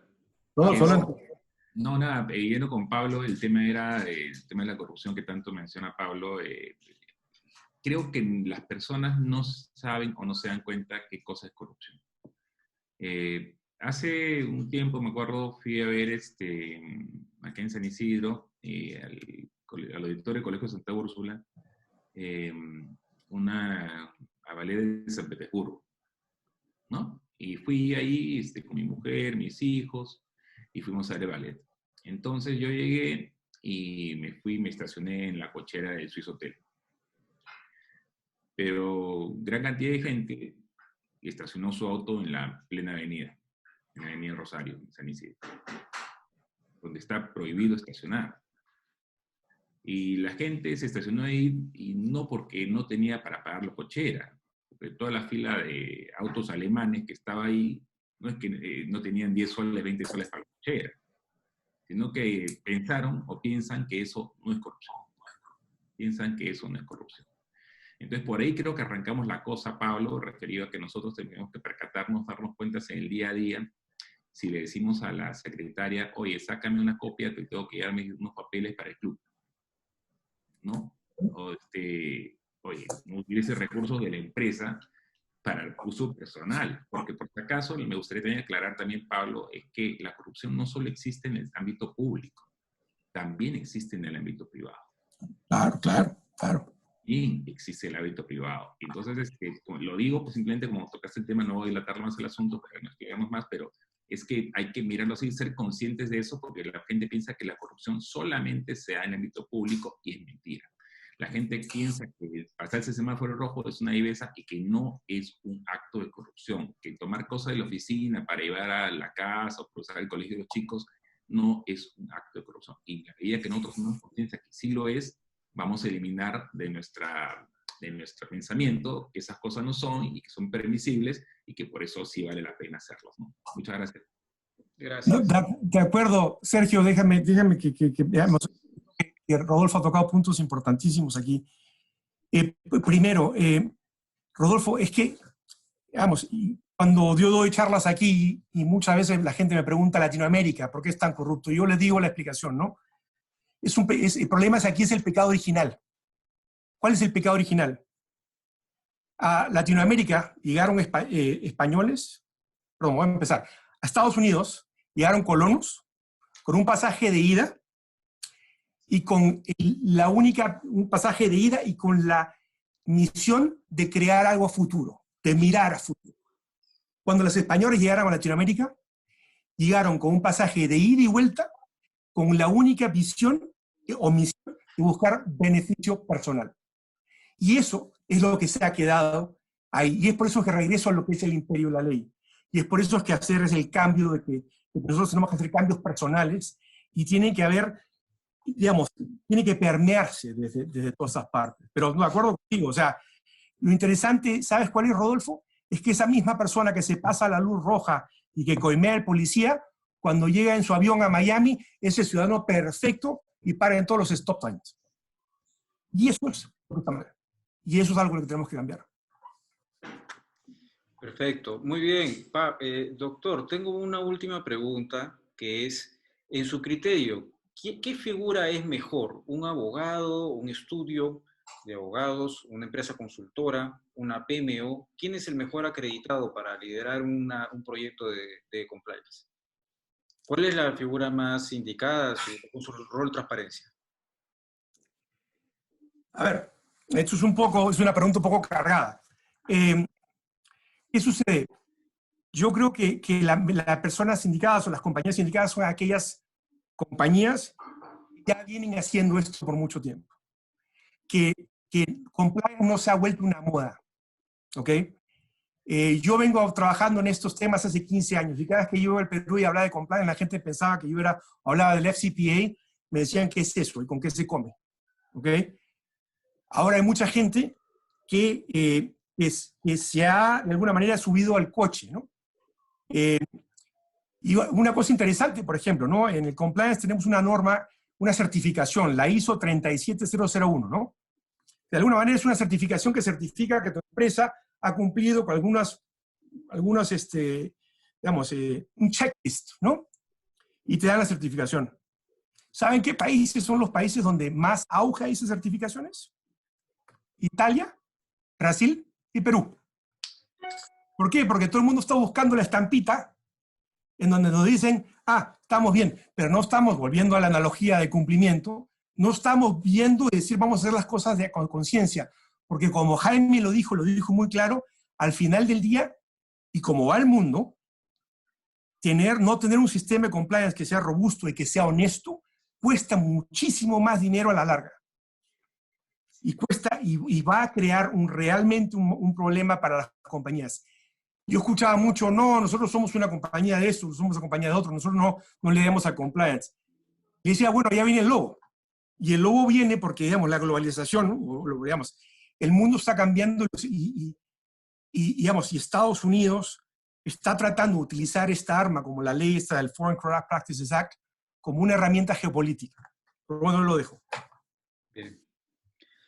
Si no hay más para cargar esta pregunta, voy a proceder a unas dos últimas preguntas que están dirigidas al arquitecto Rodolfo Santamaría. Una es el tema de la formalidad. ¿Cree que estas iniciativas de instrumentos para formalizar la vivienda van de la mano con estos esfuerzos de empujar la estabilización con planes de apoyo financiero, tratar de encontrar que haya una política más asistencialista o de subsidio hacia la vivienda social? Dos, la segunda pregunta es, ¿cómo ve la idea de incorporar como canalizadores de financiamiento a las compañías de seguros o fondos mutuos o personas de alto nivel patrimonial como las family offices, que han lanzado una idea también de formar parte del esquema del plan Reactiva para ayudar? Lo Adelante. primero es mucho más potente. Lo dije en el momento de hablar del tema de la autoconstrucción y todos los flujos que sean por ahí. El 80% del Perú, 80 y pico por ciento del Perú, de acuerdo al análisis de los deciles del INEI, gana menos de 3.000 soles. Ok, de acuerdo a los dispositivos, me acuerdo del MEF, esta gente no paga impuestos. O sea, me refiero, no paga impuesto a la renta. ¿Me sigues? Sí. Entonces, quiere decir que si tú en Perú eres una persona o familia que gana menos de 3.000 soles mensuales, no vas a pagar impuesto a la renta. Entonces, ¿por qué no hacemos que estas personas registren sus ingresos? Porque existe mucho miedo que si registran sus ingresos, después le van a cobrar impuestos. Imaginen ustedes que hubiera una campaña nacional de declaración de ingresos de las personas. Les acabo de decir, de acuerdo a los reportes del INEI y del ENAO, los primeros 8 deciles no exceden los 3.000 soles. Entonces, ¿en cuántos de este 73% de ingresos informales pudieran pasarse al ingreso formal? Imagínense que solamente la mitad. Duplicaríamos la efectivización de demanda inmobiliaria en el Perú. Y pasar de un mercado de 40.000 hipotecas al año, tendríamos un mercado de 80.000 hipotecas al año. Entonces, el mercado se duplicaría el aporte al PBI nacional solamente por temas inmobiliarios de vivienda. Y casi todo esto sería vivienda social. Todo eso no está haciéndose. ¿Cuánto subsidio tendría que meterse más? No, porque nuestro problema como peruanos no es un problema económico.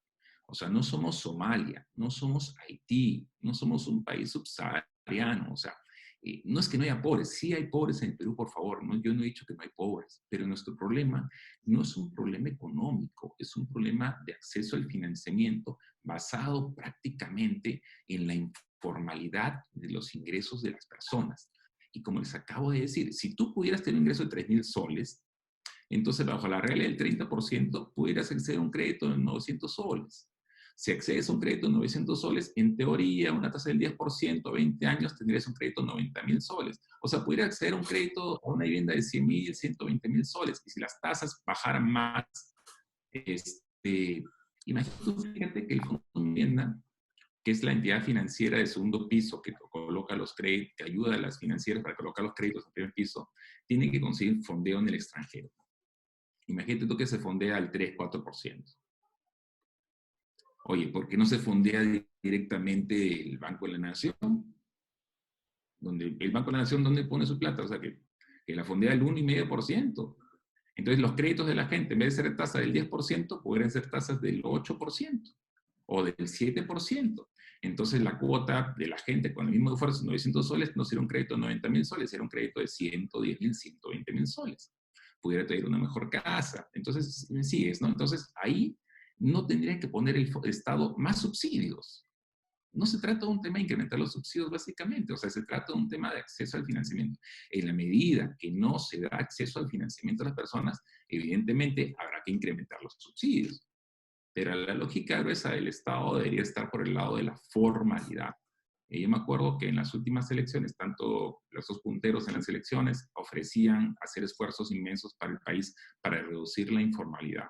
Entonces, si el Perú tuviera una economía más formal, no sería necesario estar subsidiando a nadie. O sea, simplemente la gente con su propio esfuerzo en el país que tenemos, con todos los recursos que existen, sí pudiera avanzarse, ¿no?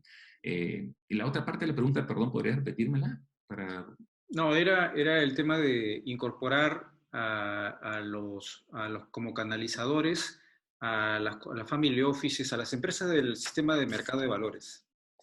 En la medida que sí, o sea, porque al final de cuentas sería el riesgo de estas financieras, o sea, lo que tiene que ver el Estado es que como va a estar haciendo cobertura de riesgos en 90, 95, 98% de estos créditos, asegurarse que estas empresas, los family office, si es que fueran extremos, o estos fondos de inversión, tuvieran una oficina originadora adecuada, porque en los créditos lo único que importa es la calidad de la originación. Aquel caja municipal o microfinanciera que se va a un mercado y va y busca al verdulero y está con él 2, 3 días, verifica su venta, si realmente su puesto, hace cuántos años, le da el crédito y su mora es bastante baja. ¿Por qué? Porque la originación fue correcta. Fue una originación sana, evaluó, midió sus flujos, hizo el análisis, dijo, ok, sí le doy. Tiene esa estructura para originación.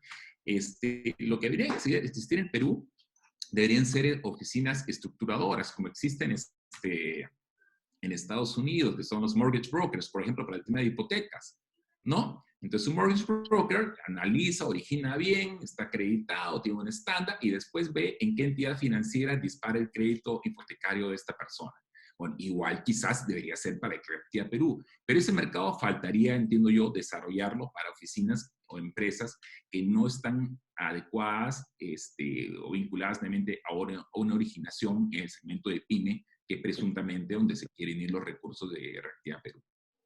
Muy bien. Tengo dos últimas preguntas generales para cerrar el panel. Una es sobre el tema de lo que quedó pendiente para reconsiderar dentro de la fase 1, dentro del sector construcción. Se ha hablado que todos estos temas de colegios, hospitales y postas médicas que se encuentran paralizadas, no se tiene claro si es que están dentro de la fase 1. Según yo lo he visto, me pareció que sí, pero a ver si es que debe haber algún énfasis mayor. Y un segundo tema va por desde dónde se debe incorporar incentivos para que haya el tema de la moralidad. ¿Qué agente de cambio se puede generar como filtro para que las personas que se tomen en cuenta dentro de las organizaciones, de las empresas, sean realmente, representen realmente este agente de cambio, estos funcionarios tengan habilidades vinculadas a lo moral, no tanto hacia lo técnico, otro tipo de habilidades, ¿no? Mucho más asociadas al tema que necesitamos en realidad cambiar, de acuerdo a lo que hemos discutido. Por favor, cualquiera de ustedes que quiera tomar la palabra. No sé, si quieren en el orden, Jaime, si tienes alguna palabra final. Trato de contestar la primera. Yo les he dicho que para mí la lista de las primeras actividades es una mezcla media rara, ¿no? O sea, yo creo que esto va a ir aclarándose en el tiempo. Espero que realmente, porque lo que hay que empezar a construir es hospitales, los temas de saneamiento, eso no puede esperar. Eso, aparte, es lo que se necesita ahora, y yo creo que eso va a ser, está medio confuso. Yo lo he leído varias veces y lo encuentro bien confuso. Yo creo que sí amerita una aclaración de esa parte. Lo demás ya lo dejo a Pablo y a Rodolfo. Rodolfo, yo puedo contestar la segunda, porque la primera, estoy enterado, pero no, la verdad es que no puedo contestar. La segunda pregunta es sobre qué es lo que se tiene que hacer. Muy claro, se tiene que hacer lo que se llama la debida diligencia. Digamos, aquí, por vivir en Washington, yo he trabajado con mucha gente en las cuales pues están buscando un trabajo para el gobierno, ¿no? Y muchas veces me llegan requisitorias de investigadores del CIA o del FBI, porque esa persona está empezando a trabajar para el gobierno. Y quieren reunirse conmigo porque trabajé con esta persona y quieren saber si es que tiene carácter moral, si es que es una persona que tiene algún problema, digamos, si es que en algún momento mostró problemas, si es que es una persona que se íntegra, si es una... Entonces, ese tipo de cosas, lo que se llama la debida diligencia, es lo que se tiene que lograr para atraer, digamos, atraer el talento. Y a la vez, hacer que la persona que estudia afuera, que va a hacer el MBA, tenga como ambición también ir a trabajar para el gobierno y lograr un cambio y que su salario sea equivalente a lo que sea el sector privado. Y con eso es que vamos a lograr que hayan cambios de verdad. Rodolfo, por favor. Okay. La primera pregunta está relacionada al tema de la infraestructura, que qué horas, qué faltaba poner un plan de reactivación de la primera fase, ¿no? Entonces, el criterio que ha tenido el Ejecutivo cuando ha sacado esta lista, por ejemplo, los borradores que estaban circulando tenían dispuesto proyectos inmobiliarios, decía, ¿no? En general. Entonces, entendía que todos los proyectos inmobiliarios que iban a entrar. Y después, cuando se le publicaba la norma, decía proyectos inmobiliarios priorizados. Entonces entendía que no eran todos los proyectos inmobiliarios, sino algunos que el Ministerio posiblemente en el transcurso de hoy día, mañana, en un momento va a sacar publicado en el peruano, cuáles son los priorizados. Entonces, el criterio que he tenido, entiendo yo, está vinculado a la garantía del cumplimiento de protocolos por las empresas ejecutoras de las obras. Si los hospitales deberían reactivarse ahorita, los que quedaron no iba a hacer, pero claro que sí, ¿no? Todos por cumplimiento de protocolos. Como presenté en la última lámina, la industria de la construcción, la formal, la que cumple los protocolos, los estándares, que tiene previsionistas de todo, ya está acostumbrada a cumplir este tipo de cosas. Entonces, sí debió ser reactivado esa parte, porque la industria de la construcción, como ya vimos, es una de las que menores contaminación tienen, ¿no? O sea, uno con contaminación menor riesgo de contagio, entre otras actividades, tiene, ¿no? De acuerdo. Okay. Bueno, muy bien. Han habido muchísimas más preguntas. En realidad, este panel ha sido, por la audiencia, muchas preguntas, pero no alcanza el tiempo. El material va a ser próximamente publicado en nuestras redes del PAD y Andina Consultando. Agradezco realmente el tiempo dedicado y la paciencia de los panelistas. Hasta una próxima oportunidad. Manténganse a salvo en sus casas y muy buenas noches. Hasta pronto. Muchas gracias. Hasta luego. Gracias. Muchas Hasta luego, gracias. gracias.